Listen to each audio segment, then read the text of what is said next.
अब हम लोग अपना आज का ये शुरू करते हैं सेशन।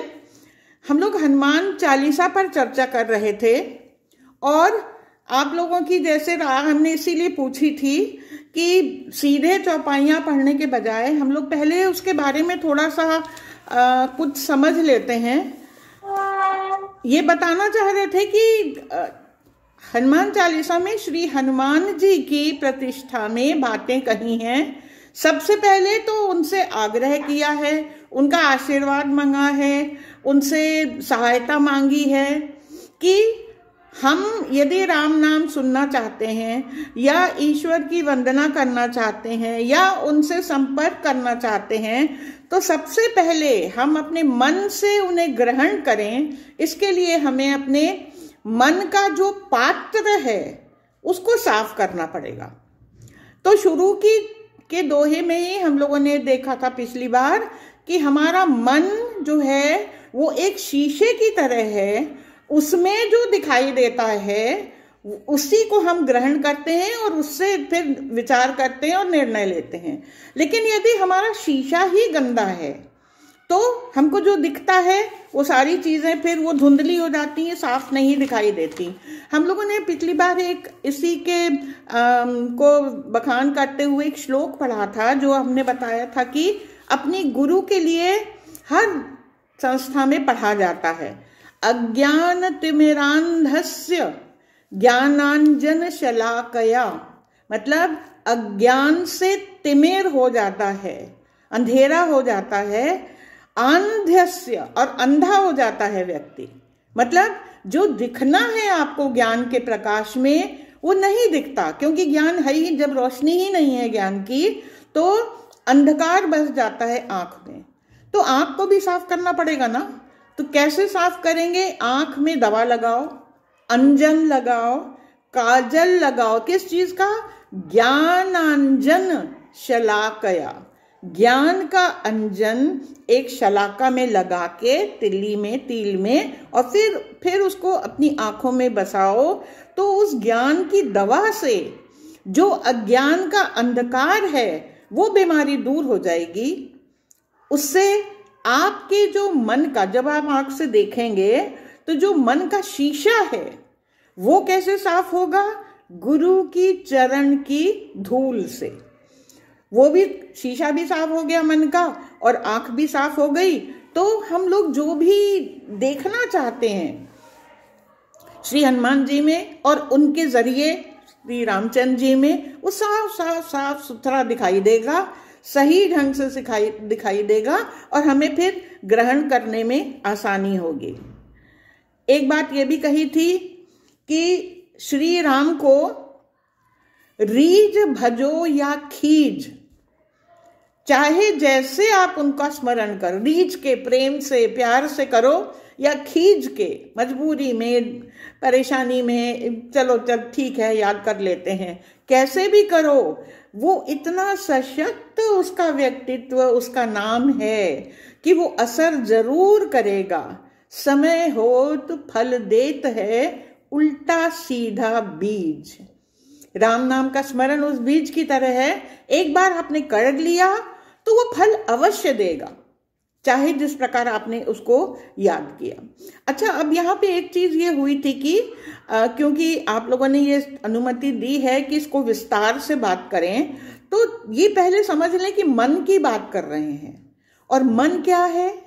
हमारी वैचारिक शक्ति, हमारी निर्णयात्मक शक्ति और हमारी जो भी क्षमताएं हैं चीजें ग्रहण करने की, वो सब मन द्वारा संचालित होती हैं।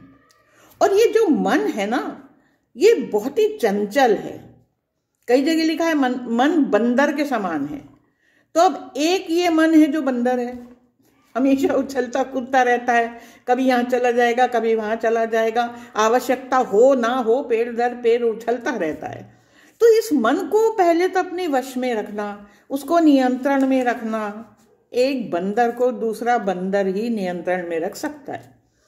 तो हनुमान जी से प्रार्थना करी कि भाई आप कोई तरीका बताइए और ऐसी मुझे युक्ति दीजिए, ऐसी कृपा करिए कि मेरा ये जो मन है ये मेरे वश में रहे।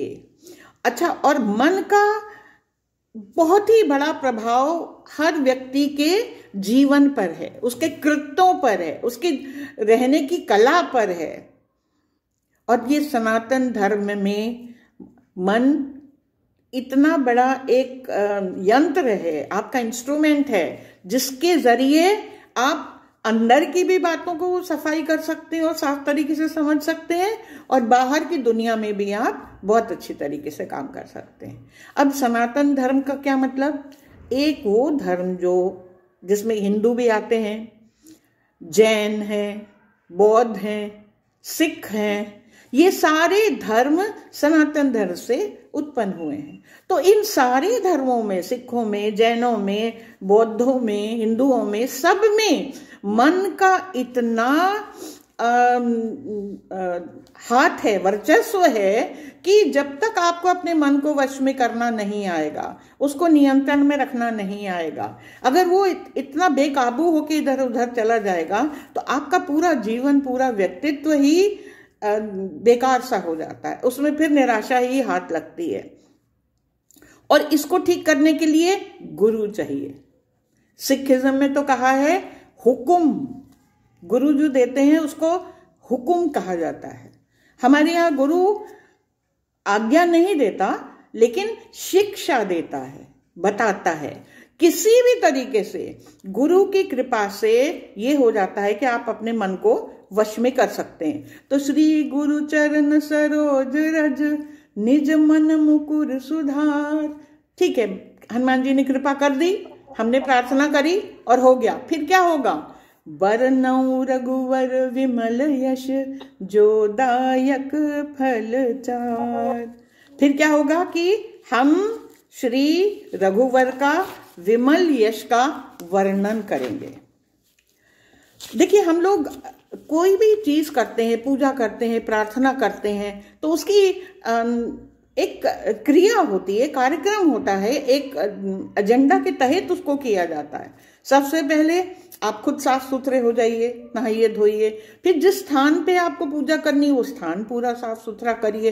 तो हम भगवान से, हनुमान जी से पहले ही प्रार्थना कर चुके हैं, आप मेरे मन को भी साफ करिए, मेरी बुद्धि को भी साफ करिए, कि मैं सब चीजों को ठीक तरीके से समझ सकूं। और फिर क्या, जब आप प्रार्थना करने, पूजा करने बैठते हैं, तो सबसे पहले पंडित जी क्या कराते हैं? आप किसकी पूजा करेंगे ये तो बात अभी आएगा आगे। पहले क्या होगा? आप जब बैठे हैं, आपको एक घास के तिनके से लेके एक वो आपकी उंगली में बांध देते हैं, या किसी भी तरीके से जल से एक संकल्प करते हैं। हम किसकी प्रार्थना कर रहे हैं, हम क्यों कर रहे हैं, हमारी इच्छा क्या है, जिसके लिए, और किसको हम आमंत्रित कर रहे हैं कि आके सहायक हो हमारी पूजा में, उसको कहते हैं संकल्प। आप जब संकल्प कर लेते हैं, तो हम यहाँ क्या संकल्प कर रहे हैं? अभी हम हनुमान चालीसा में प्रवेश नहीं किया है, केवल प्रार्थना कर रहे हैं हनुमान जी से, बरनउँ रघुवर विमल यश। मुझे दृष्टि साफ दीजिए, मुझे मन साफ दीजिए, मुझ पर कृपा करिए। जब मैं करने लायक हो जाऊंगा तो मैं क्या करूंगा, क्या संकल्प कर रहा हूं? रघुवर का विमल, विमल माने जिसमें कोई मल नहीं, कोई मलिनता नहीं, कोई अशुद्धता नहीं, इतना खूबसूरत उनका है। तो मैंने अपने को भी शुद्ध कर लिया, अपना मन, अपने विचार सब कुछ शुद्ध कर लिए। अब शुद्ध मन से मैं प्रार्थना करूंगा, और मेरी प्रार्थना जब पूरी होती है तो मैं क्या संकल्प ले रहा हूं? कि रघुवर का विमल यश का वर्णन करूंगा। देखिए, छोटी सी बात है, कहीं कहीं आप लोग हनुमान चालीसा पढ़ते हैं, पढ़ लिया आपने, वो अभी पढ़ेंगे हम लोग, उसमें जो जो चीज कहा, मांगा, प्रार्थना करी, सब कुछ हो गया। और जब संपन्न हो गया, जय जय जय हनुमान गोसाई कृपा करो गुरुदेव की, नहीं, अंत में फिर गुरुदेव की बात याद कर ली। ये शत बार पाठ कर जोई, छूटे बंदी में हाँ सुख होई, जो ये पढ़े हनुमान चालीसा होई सिद्धि साखी। पूरा आपने पढ़ डाला और हनुमान जी की जय, खत्म, प्रसाद बट गया। आपने शुरू में जो संकल्प किया था वो आपने पूरा नहीं किया। हमेशा हनुमान चालीसा संपन्न होने के बाद बरनौ रघुवर विमल यश। पहली पंक्ति में आप संकल्प ले चुके हैं, और जब पूरी हुई तो आपने श्री राम का ना स्मरण किया, ना वंदन किया, ना प्रार्थना करी। और इसीलिए मंदिरों में या पंडितों में या जो ज्ञानी या जो जानकार लोग होते हैं, हमेशा हनुमान चालीसा के बाद श्री राम का नाम लेते हैं। जय राम श्री राम, जय राम जय जय राम। किसी भी तरीके से राम का नाम लीजिए, वरना हनुमान जी अधूरा समझेंगे। आपने उनसे कहा था कि आप मुझे ये सब दीजिए, मैं प्रार्थना करता हूँ, फिर मैं संकल्प लेता हूँ कि मैं राम का नाम लूंगा, और बिना राम के नाम लिए यदि उठ गए, आपको हनुमान चालीसा का जो भी आपको उचित मिलना चाहिए, आपको उसका फायदा वो नहीं मिलेगा। क्योंकि हनुमान चालीसा कहेंगे, हनुमान जी कहेंगे इन्होंने तो ऐसे ही कहा था, राम का नाम तो लिया ही नहीं। बिना राम के नाम के हनुमान जी को कोई बात सुहाती नहीं है। तो जब ये आपने कह दिया बरनौ रघुवर विमल यश, और इससे क्या होगा, जो दायक फल चार, मुझे 4 फल मिलेंगे हमेशा राम नाम लेने से, प्रभु का स्मरण करने से, उनकी विनती उनकी करने से, उनकी प्रार्थना करने से 4 तरीके के लाभ होते हैं। धर्म, अर्थ, काम और मोक्ष, ये 4 लाभ हमेशा होते हैं। अच्छा, अब सबसे पहले तो धर्म मिलता है। धर्म का क्या मतलब है? सही मार्ग पर चलना। निश्चित मार्ग जो आपने चुना है वो सही रहेगा, वो पवित्र रहेगा। वो गलत यदि आप मार्ग पे जाना चाहेंगे तो कहीं ना कहीं आपका अंतर, क्योंकि मन आपने साफ कर लिया है, आपका अंतर मन आपको कहीं ना कहीं ये बता देगा कि आप गलत जा रहे हैं। तो शुद्ध मार्ग पर सही धर्म का क्या मतलब क्या होता है? जो धारणे योग्य है वो धर्म है।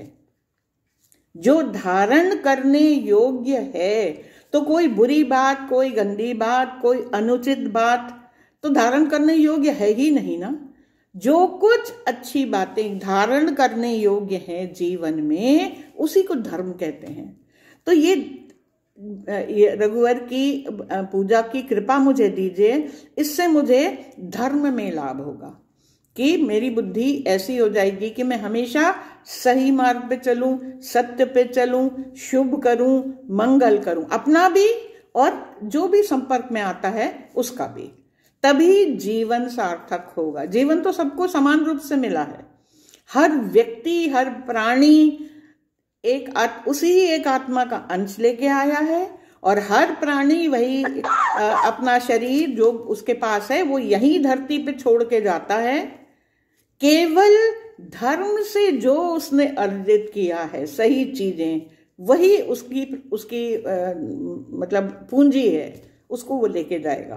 तो इतनी बड़ी बात, इतनी सहायता मुझे आप देंगे तो मेरा इससे बहुत ज्यादा लाभ हो जाएगा। ये उन्होंने एक चीज मांगी पहली।